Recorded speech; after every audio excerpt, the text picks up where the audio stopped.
Ngisor. Iya. Ayo, bismillahirrahmanirrahim. Assalamualaikum warahmatullahi wabarakatuh. Perkenalkan, kami dari kelompok 3 dari mata kuliah struktur kayu akan menjelaskan kayu jenis medium density fiber atau biasa disebut MDF. Yang pertama yaitu nama kelompok kami. Yang pertama Dahara Ayuna Saputri nomor absen 7, yang kedua Esya Novantis Baskara nomor absen 12.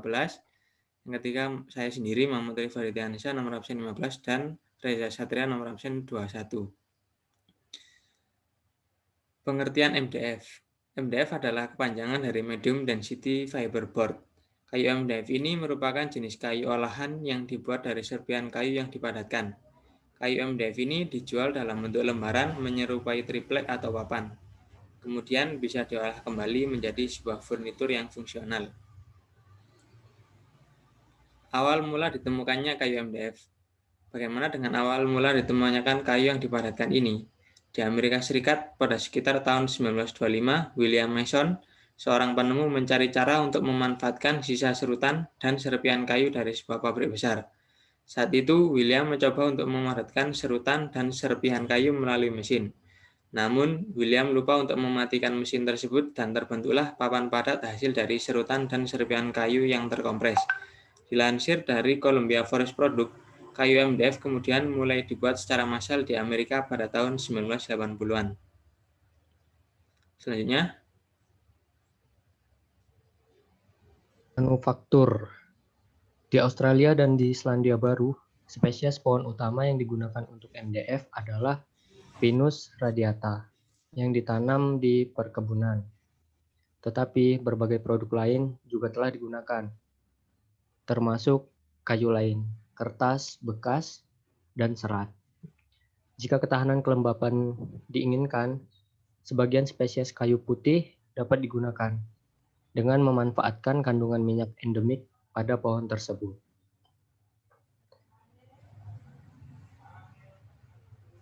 Ya, sifat fisik dari MDF. Seiring waktu, istilah MDF telah menjadi nama umum untuk setiap papan serat proses kering.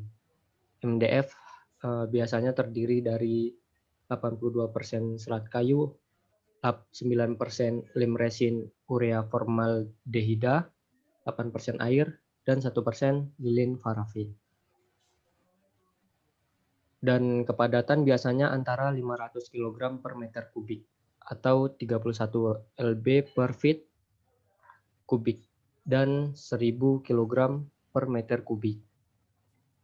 Dan kisaran kepadatan dan klasifikasi sebagai papan dengan kepadatan ringan, standar atau tinggi adalah keliru dan membingungkan. Kepadatan papan ketika dievaluasi dalam kaitannya dengan kepadatan serat yang digunakan untuk membuat panel adalah penting. Panel MDF tebal dengan kerapatan 700 sampai 200 kg per meter kubik dapat dianggap sebagai kerapatan tinggi dalam kasus panel serat kayu lunak. Sedangkan panel dengan kerapatan yang sama yang terbuat dari serat kayu keras tidak dianggap demikian. Meskipun proses manufaktur serupa digunakan dalam membuat semua jenis papan serat, MDF memiliki kepadatan tipikal 600 sampai 800 kg per meter kubik atau 0,022 sampai 0,029 lb per inci kubik. Berbeda dengan papan partikel, yaitu 160 sampai 450 kg per meter kubik, dan tinggi densitasnya atau kepadatannya itu papan serat 600 sampai 1450 kg per meter kubik. Next. Dan untuk jenis-jenis MDF ini ada 3. Yang pertama itu ada plat MDF Ultra Light atau ULGV. Dan yang kedua itu ada papan tahan kelembapan. Biasanya papan MDF tahan kelembapan itu berwarna hijau. Dan berbeda dengan MDF tahan api biasanya berwarna merah atau biru.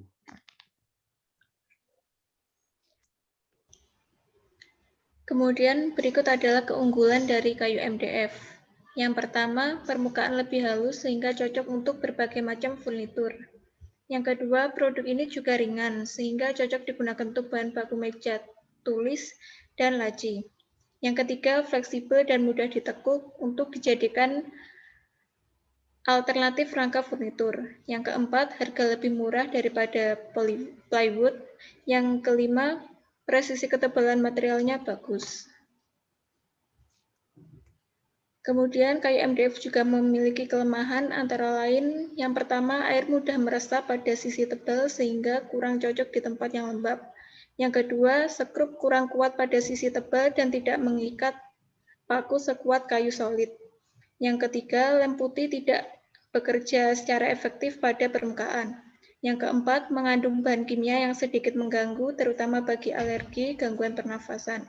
Yang kelima, lebih mudah untuk patah.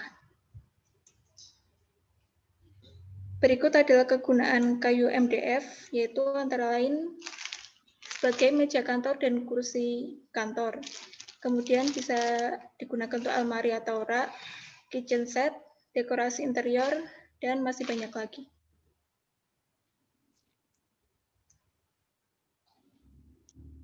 Selanjutnya yaitu proses pembuatan kayu MDF. Pertama-tama pihak produsen akan mengumpulkan potongan kayu dengan diameter kecil. Kemudian kayu-kayu tersebut dicuci hingga bersih, kemudian direbus pada suhu tertentu hingga teksturnya berubah menjadi bubur kertas. Selanjutnya bubur kertas tadi diberi campuran lem dan lilin. Jika sudah teraduk rata, maka adonan akan diberi tekanan menggunakan mesin yang panas juga yang bertujuan untuk membentuk sebuah papan yang solid. Lalu, umumnya kayu MDF ini dibentuk menjadi papan dengan ukuran standar 1220 kali 2440 mm dan ketebalan yang beragam.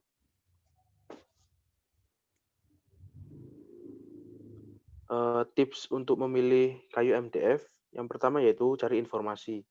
Perbanyak informasi mengenai kayu MDF sebelum Anda membelinya. Seperti yang Anda ketahui, kayu jenis ini sensitif terhadap air. Jadi penting untuk menjauhkannya dari sumber air di rumah. Sebelum membeli, Anda juga perlu mencari tahu produsen kayu, kualitas kayu yang dibuat, hingga harga pasaran dari kayu tersebut. Lalu juga tentukan apa yang dibutuhkan. Jika Anda ingin membuat sendiri furnitur dari kayu MDF, tentukan dahulu kebutuhan Anda dan fungsi dari furnitur tersebut. Menentukan kebutuhan Anda akan mempermudah dalam memilih dan menggunakan kayu MDF. Contohnya, kayu MDF cocok untuk membuat meja televisi, tetapi kurang pas untuk membuat meja makan karena kemungkinan besar Anda akan meletakkan gelas dan makanan berkuah di atasnya. Lalu selanjutnya cara merawat bahan dari MDF ini sendiri. Yang pertama yaitu jauhkan dari paparan air. Lalu kedua gunakan penyerap kelembapan. Ketiga bersihkan secara teratur. Keempat jangan dicat ulang dengan cat berbasis air. 5 bila perlu litur bagian dalamnya yang belum dicat. 6 hindari kerusakan fisik. Dan 7 jangan berikan beban terlalu berat. Demikian yang dapat kelompok kami sampaikan, kurang lebihnya kami mohon maaf. Wassalamualaikum warahmatullahi wabarakatuh.